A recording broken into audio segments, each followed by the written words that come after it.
World-class faculty, cutting-edge labs and immersive learning. A vibrant campus life beyond the classroom. SGT University, nurturing future leaders.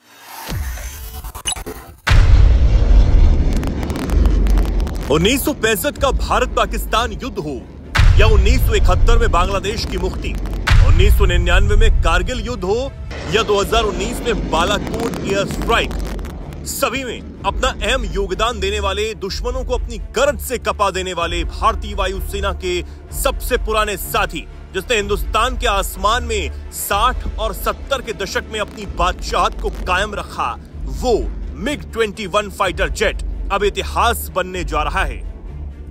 62 सालों तक भारतीय वायुसेना में service देने के बाद MiG-21 लड़ाकू विमान 19 सितंबर को रिटायर होगा। 1963 में पहली बार शामिल हुआ MiG-21 भारत का पहला सुपरसोनिक जेट है, जिसने 62 सालों तक देश की हवाई ताकत को मजबूत करने का काम किया। यानी ये आवाज की स्पीड 332 मीटर प्रति सेकंड से तेज उड़ान भर सकता था। फाइटर जेट के आखिरी विमान 23वें स्क्वाड्रन का हिस्सा ये रहा और इसे पैंथर्स के नाम से भी जाना जाता रहा। MiG-21 लड़ाकू विमान का इतिहास मिला जुला रहा है। इस फाइटर जेट को भारत ने सोवियत संघ से खरीदा था। भारतीय वायुसेना में शामिल होने के बाद हिंदुस्तान एरोनॉटिक्स लिमिटेड ने इसके कई विमान भारत में ही बनाए। 1960 और 70 के दशक में MiG-21 स्क्वाड्रन की आकाश में मौजूदगी से उस समय भारतीय वायुसेना को रणनीतिक बढ़त मिली, लेकिन समय के साथ MiG-21 जो अपनी स्पीड की वजह से पैंथर्स के नाम से जाने गए, उसकी टेक्नोलॉजी कमजोर पड़ने लगी, जिससे कई हादसे भी हुए। रक्षा मंत्रालय के आंकड़े कहते हैं कि 400 से ज्यादा MiG-21 विमान क्रैश हुए हैं। इनमें 200 से ज्यादा पायलट्स मारे गए हैं। इन हादसों की वजह से MiG-21 को फ्लाइंग कॉफिन या उड़ता ताबूत भी कहा गया। भारत ने कुल 850 से ज्यादा MiG-21 फाइटर जेट खरीदे थे। इनमें से करीब 660 हिंदुस्तान एरोनॉटिक्स लिमिटेड ने देश में ही बनाए। रिपोर्ट्स के मुताबिक इस समय भारतीय वायुसेना के बेड़े में सिर्फ 36 MiG-21 फाइटर जेट ही बचे हैं। इस बात की नितांत आवश्यकता महसूस की जा रही थी कि अब इन विमानों को रिटायर करने का समय आ गया है और जाहिर है कि ये जो विमान हैं वो हाल के वर्षों में कई बार क्रैश होते रहे हैं और जाहिर है कि इसको लेकर के भारत की वायुसेना में और पूरे भारत के डिफेंस एस्टेब्लिशमेंट में लगातार प्रयास किए जा रहे थे कि अत्याधुनिक विमानों से इसे जल्द से जल्द कैसे रिप्लेस किया जाए। और अब जब भारत को की वायुसेना को तेजस फाइटर जेट्स मिलने जा रहे हैं, तो ऐसे में अब ये जो MiG-21 विमान हैं अब वो रिटायर किए जाएंगे और जाहिर है कि इससे ये बात बिल्कुल स्पष्ट रूप से प्रमाणित होती है कि भारत की वायुसेना अपने मॉडर्नाइजेशन के प्रोग्राम को तेज गति से आगे बढ़ा रही है। हालांकि इस प्रक्रिया को और अधिक तेज किए जाने की आवश्यकता है और स्क्वाड्रन्स की जो संख्या है उसे भी लगातार बढ़ाने की आवश्यकता है।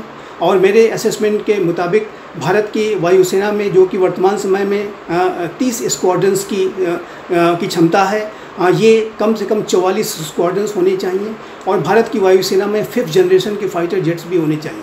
लेकिन अब भारत स्वदेश सी तकनीक से LCA फाइटर जेट्स जो बना रहा है उसे अब भारत की वायुसेना में इंडक्ट किया जा रहा है और जाहिर है कि MiG-21 विमानों ने जो अपनी शानदार सेवाएं दी हैं उसके लिए ये विमान हमेशा याद रखे जाएंगे। अब सवाल ये है कि MiG-21 की जगह आखिर कौन लेने वाला है, तो इसके लिए भी तैयारी हो चुकी है। MiG-21 को LCA तेजस Mk-1A से रिप्लेस करने की योजना है। तेजस भारत का स्वदेशी लड़ाकू विमान है जिसे HAL और ADA यानी कि एरोनॉटिक्स डेवलपमेंट एजेंसी ने बनाया है, लेकिन तेजस की डिलीवरी में देरी ने MiG-21 को लंबे समय तक उड़ाने के लिए मजबूर किया। हालांकि तेजस की देरी पर वायुसेना प्रमुख अमरप्रीत सिंह ने भी नाराजगी जाहिर की है। उन्होंने कहा कि समय पर डिलीवरी न होना एक बड़ी समस्या है। साथ ही उन्होंने फरवरी 2025 में एरो इंडिया शो में HAL पर भरोसा न होने की बात तक कह दी थी। तेजस की डिलीवरी में देरी की वजहों की बात की जाए तो इंजन की कमी सबसे बड़ी वजह है, क्योंकि GE F404 इंजन अमेरिका से आता है, जिसकी सप्लाई मार्च 2024 की बजाय मार्च 2025 में शुरू हुई।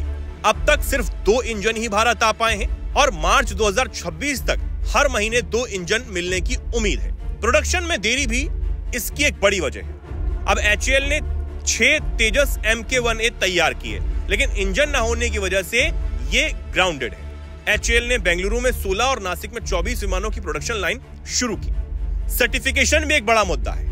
तेजस MK1A में नए सिस्टम जैसे AESA radar electronic warfare system जोड़े गए, जिनके टेस्टिंग में समय लगा। पहली उड़ान मार्च 2024 में इसकी शुरू की गई।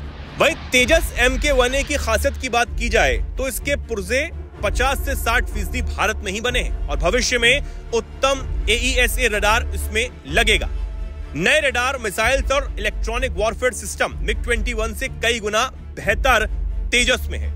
वहीं तेजस का सिर्फ एक हादसा हुआ है जो MiG-21 के रिकॉर्ड से बहुत बेहतर है। अब MiG-21 ने भारत को कई ऐतिहासिक जीत दिलाई है, लेकिन इसके हादसों और पुराने डिजाइन ने इसे अब रिटायर करना जरूरी कर दिया है और अब इसकी जगह जब तेजस लेंगे तो ये भारतीय वायुसेना की ताकत को और बढ़ाने का काम करेंगे।